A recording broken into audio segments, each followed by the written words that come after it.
Hi students, this is Mr. Yao. Today we are going to continue our learning about unit circle.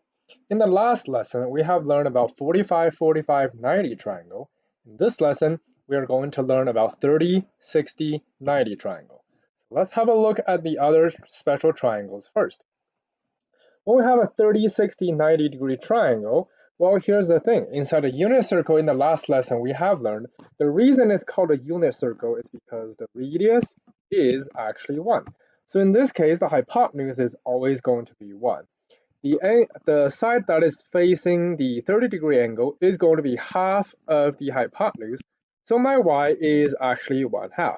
And that means my x is going to be square root of 3 over 2. In this case, sine 30 degree will actually be our y over 1, or from what we have learned in the last lesson, is just a y coordinate, which is going to be 1/2.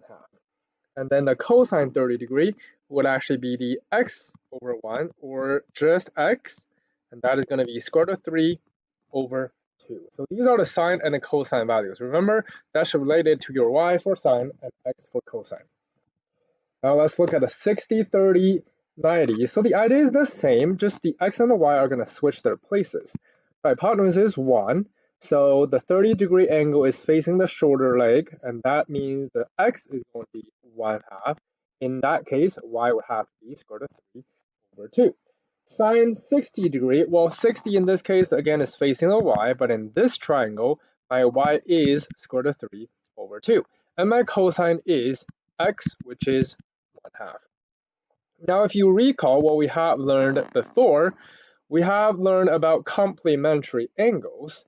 Well, that means if two angles are adding up to 90 degrees, their sine and cosine would actually have the same value. That's why sine 30 degree and cosine 60 degree, they're both 1/2, and cosine 30 degree and sine 60 degrees, they're both square root of 3 over 2. Suppose an angle in center position has measured theta. The cosine of theta is the x-coordinate, and the sine theta is the y-coordinate, which is why whenever we try to write any angle inside a unit circle, we are basically writing x comma y as cosine theta and sine theta. Now let's try to complete the unit circle. This one is a bit more complicated than the 45, 45, 90 triangle. But we're still going to start with the 0, 90, and 180 and 270 degrees. So I forgot to leave you space to write the angles, so let's just write them in the middle. We have 0 degree right here to begin with, and then we got the 90 degree, and then we got the 180 degree. That's the 270 degree. In order to find the coordinates, remember sine is y and cosine is x. So to write the first one, well, it's a unit circle, so that's 1, 0, and that 90 degree is going to be 0, 1, 180 is going to be -1, 0, and 270 is going to be 0, -1. Okay, we have generated all the angles that are related to 90 degree. Next, let's try to get through all the angles related to 30. Well, when I say related to 30, I mean all the angles that is just using a triangle. It's the slightly darker color. It's a 30-degree angle that's actually in the center. So that means we have a 30 degree right here. And if you go to the other side, that angle is actually 150. And then if we keep flipping down, that's going to be 210. And you know what? Let me actually write the angle on that line so it's a bit clearer. And then to flipping into the fourth quadrant, this angle right here is going to be 330. All of these are, as you can see, a 30-degree triangle inside the center of our unit circle. Let me move that down a bit, 150 degrees. Okay, if that is the triangle, if you recall what we just talked about on the previous page, if this is 1, that would have to be 1/2, and that would have to be square root of 3 over 2. My sine is x, and my cosine is y. So here it is, 1/2 square root of 3 over 2. Oh, sorry, I had the backwards. It's square root of 3 over 2, because that's my cosine, and then it's 1/2. If you just look at the triangle, you may also notice the x is actually longer than the y. So that's why the x has to be square root of 3 over 2, and the y has to be 1/2. Now flipping to the second quadrant, of course, that means my x value is negative because that's the second quadrant. So it's going to be negative square root of 3 over 2 and a positive 1/2. Third quadrant, both x and y are going to be negative. So it's negative square root of 3 over 2 and a negative 1/2. Then fourth quadrant, x is positive, y is negative. So it's going to be square root of 3 over 2. And then the y is negative 1/2. Now let's move on to all the ones that are using a 60, 30, 90. So it's right here. If that's one, the x has to be 1/2 and the y has to be square root of 3 over 2.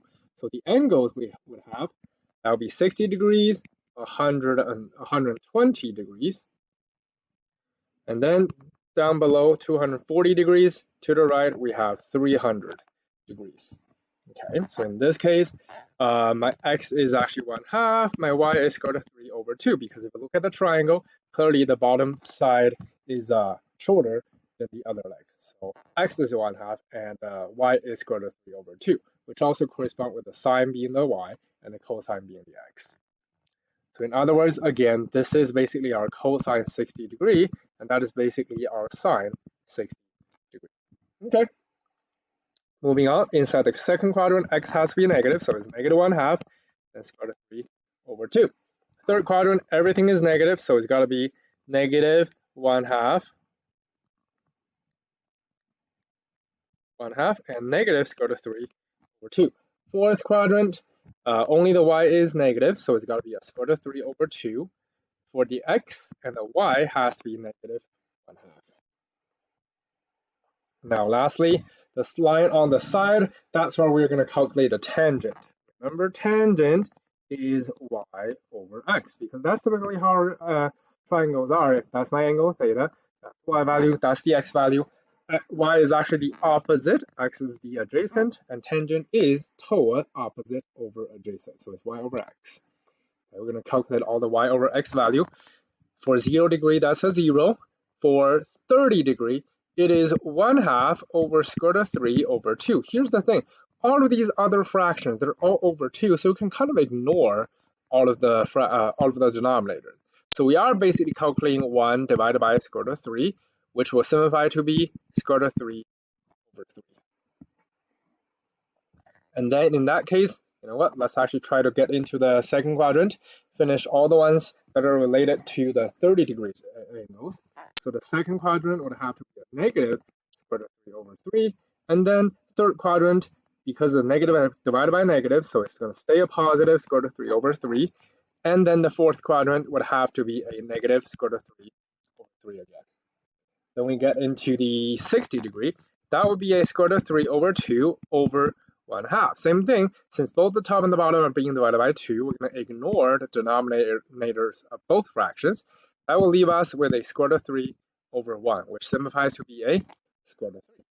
Then second quadrant, of course, that's going to be negative square root of 3. Third quadrant, that's still going to go back to a positive square root of 3. And fourth quadrant would have to be a negative square root of 3. 180 degree for tangent is 0 divided by negative 1, so it's 0. And then 90 degree and 270 are both going to be undefined. Undefined. And that's everything we're going to learn today, which is about 30, 60, 90 triangle. When we get to the next lesson, we are going to put all the 45 degree angles, all the 90 degree angles, and all the 30 and 60 degree angles together to complete a full unit circle. That is everything for this lesson. Thank you.